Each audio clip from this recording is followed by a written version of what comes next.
How do I do it all? The Brezza gives me the power.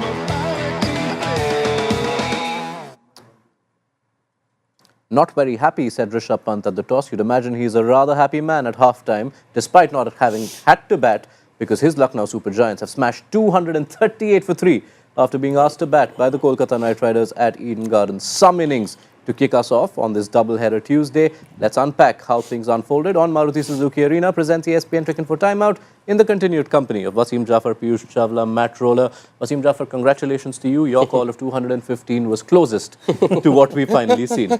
Still 25 short. But yeah, incredible batting by LSG, especially the top three foreign players. And Nicholas Pooran, he's in a league of his own. I feel he's probably the best T20 batter at this point in time. Well, I agree with him. The way those three batted, I know, like, no matter how flat the wicket is, still you have to bat well to get that kind of a score. And the way Nicholas Pooran batted, we all know what he's capable of. And he came and he just took the bowling apart and hit him all the corner of the park. So that was really good to watch. Yeah, imagine walking out to bat after the 10th over and nearly finishing with 100. Yeah, pretty phenomenal stuff. I think there were 4 overs in a row that went for exactly 16 runs when Pooran came in, which shows to just how destructive he can be. He's 29 now. I feel like Pooran, younger in his career, was a slightly streaky player who would contribute once in every 5 or 6 innings. But now we've seen that consistency of scores. 350s already in the IPL. He's taken the orange cap back off Mitchell Marsh, who took it from him earlier in the innings. And he looks absolutely at the peak of his powers. He's so destructive against spin. But he showed today that he's pretty good against the seamers as well. And yeah, just absolutely whacked it everywhere with the consistency of hitting that is so impressive. Yeah, nice little tussle going on between Nicholas Pooran and Mitch Marsh for that orange cap. But since we started on Pooran, just an ability, just where he is in terms of his form, his groove, because we talked up that historic matchup and how he's been conservative against Sunil Narayan. Today, there was none of that. Yeah, I mean, he's in top of his game. And like we spoke, he's good against pace, he's good against spin. And there's not many areas where you feel he's vulnerable. You bowl in his stumps and he's striking at 400 or 350. It's only outside off stump, which is way outside his arc. But even now, he hits that towards cover. So very little respite for the bowlers. And if you get it slightly wrong, if he connects, and his stability at the wicket, there's not much movement.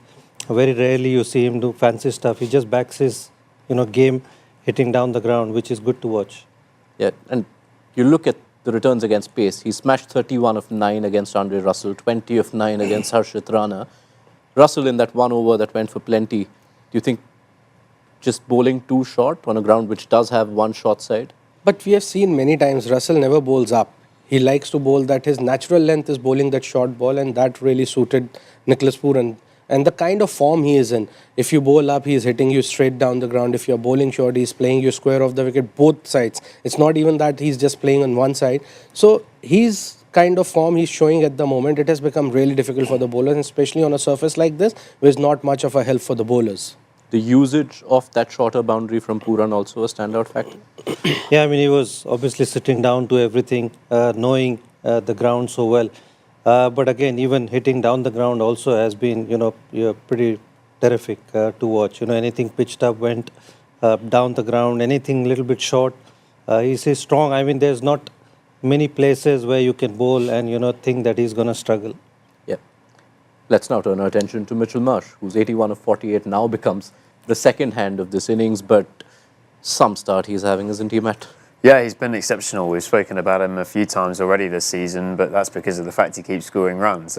He's had a bit of a up and down IPL career, really. He started coming over here about 15 years ago, has played for various different teams, but has never really had a settled role. At LSG, they've clearly brought him with the purpose of opening the batting for the full season. They've given him that platform. He doesn't have the distraction of bowling to worry about either, and he just looks like he's, absolutely at the peak of his powers. He's teeing off right from the word go. Markram's quite cleverly, I think, giving him a lot of strike in the power play. We saw that probably more so in their last game against MI. But yeah, he looks really confident, and I'm sure we'll be enjoying watching KKR's chase from the dugout with his feet up. More 50s in 5 innings this season than he had in 36 innings in his entire IPL career before this. What's working for Marsh? What's different? Well, I think probably not bowling, knowing that he's coming into the tournament, just has to focus on probably batting and coming in with good form. Good form. He's somebody who's taken a break in the Champions Trophy. That would have helped. He can focus on one format. It's not easy playing different formats. But I feel he's feeling in good form and batting on good pitches as well. That also helps.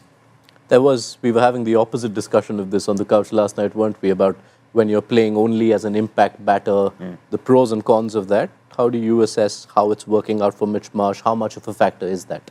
Well, it totally depends the kind of form you are in. It doesn't make any difference. When you are not getting those runs, you want to be on the field, you want to have the feel of that ground. But if you're getting runs, it's best thing to do. You go bat and then just come, put your feet up and chill.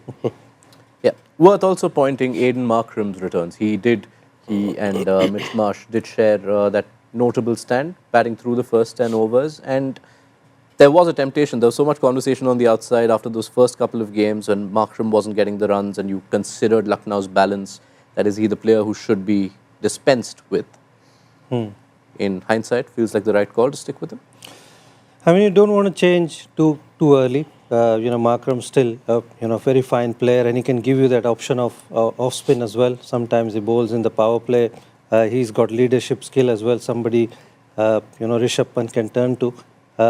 So yeah, I'm glad that they didn't went that way, and it's paying dividends. And there was also so much interest in Rishabh Pant's batting form, Rishabh Pant's batting position. Chose a new one for himself. Well, you want to go with the player in form when there are very few deliveries left. And we have seen what Samad is capable of.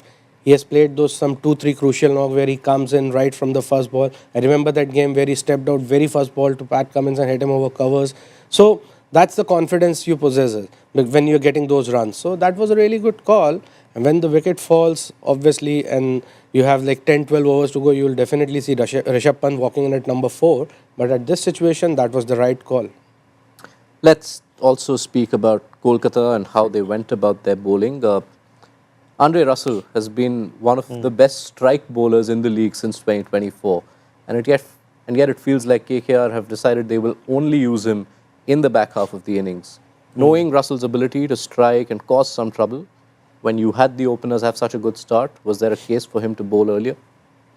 They could have, but when you got Sunil Narayan and Chakravarti, then obviously you want to throw ball to those guys, considering the kind of numbers they have against those batters. So I don't think Rahane has made a huge mistake.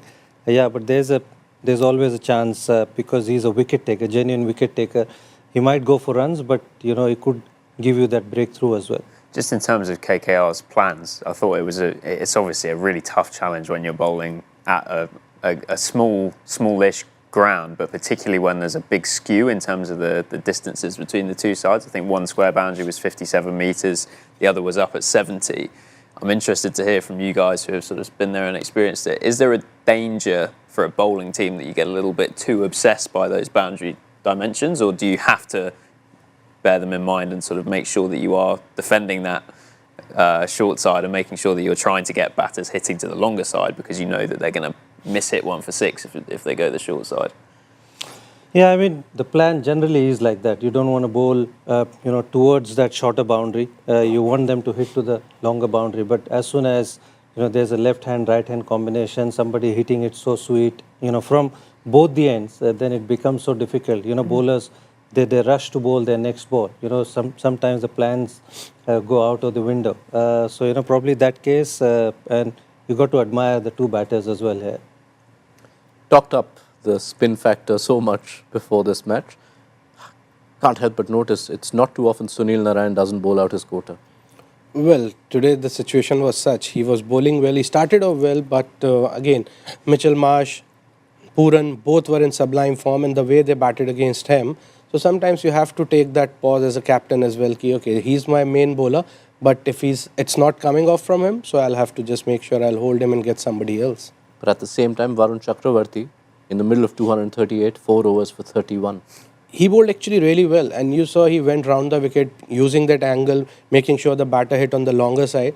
He utilized that longer boundary which Matt just asked really well. But in that case, one thing happens: you're not attacking to pick the wicket up. And at that situation, when the partnership was going on, as a captain, as a bowler, you want to pick up those wickets so that you can hold on to the scoring runs, but that didn't actually happen. He was just trying to bowl those 4 overs, going not for too many. If you came out of a bowling innings like that, where a team gets 230 for 3 and you've got 0 for 30 something, would you be thinking, thank God it wasn't me that got punished? Or would you be thinking, if only I'd given myself a chance, I would almost have preferred to have got 2 for 45 than to have got none for 33? Well, in hindsight, you just think that, okay, I could have attacked little more because you want to pick up those wickets. But when the team finishes off for 238 for 3, you think, okay, if I would have also gone for, say, another 15 runs extra, team would have been sitting on 250 plus scores. So it's like you can think it both ways then.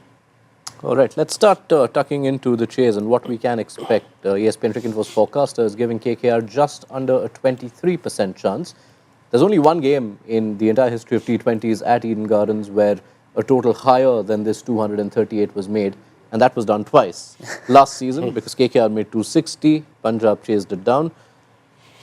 Is this almost an easier chase to have a talk with your team as batting coach before? Because there's not much to say. Yeah, I mean, all the batters know what they need to do. There's a case for a smaller, longer boundary, so they know they're playing at their home ground. They just want their opening partnership to click. I would only say so.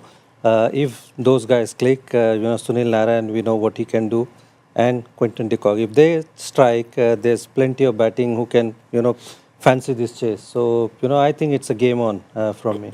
There is no case for considering Narayan's form so far this season and thinking chasing 240, do we change things up?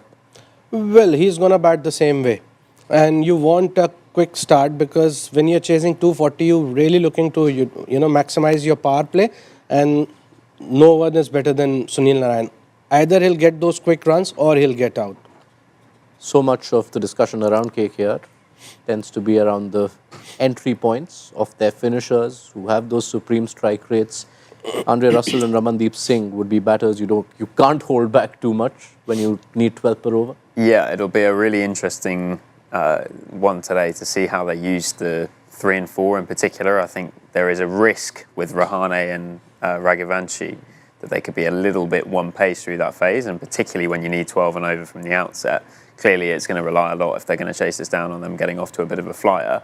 And those guys are both, more than capable of hitting into the gap or over the top in the power play. But you do wonder whether maybe they need to promote some power up the order, maybe get Venkatesh Iyer in at number 4 on a game like today. And you could see them using that left-right as well, given the shorter side that we've discussed in this mid-show. Yeah, Ankush Raghuvanshi is the impact player who's already been subbed in, came in after Varun Chakravarti was done with his quota of overs.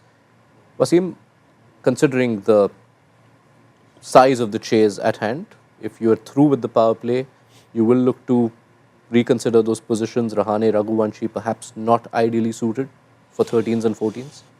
I mean, Rahane for sure, because he looked in good form, with the kind of form he's come in. And even in the IPL, he's got runs. So I don't mind Rahane coming in at 3. But after that, after power play, you can think of those big hitters coming in and, batting more balls. All right. As the one closest in terms of the call from the first innings, why don't you start us off on predictions? Where's this ending? I'm actually thinking KKR are going to win this. Wow.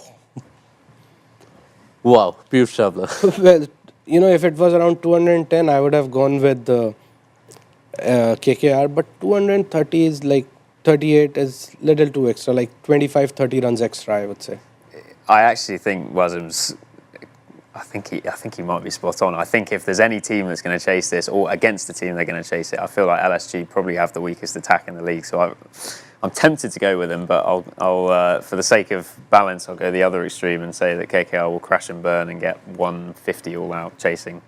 Wasim, you still remember bold and outrageous picks that we used to do from last season, clearly. Yeah. This would be bang in there in outrageous. 240 needed. Only once has a higher total been chased down at this venue. If it does happen, we will have quite a lot to talk about. So I look forward to it, one way or the other. Thank you so much, Wasim, Thank you. Piyush, Matt. Can't wait for your company.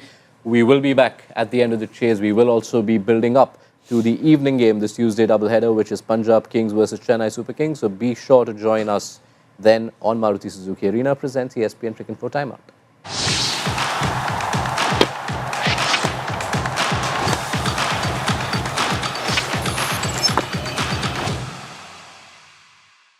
How do I do it all? The Brezza gives me the power.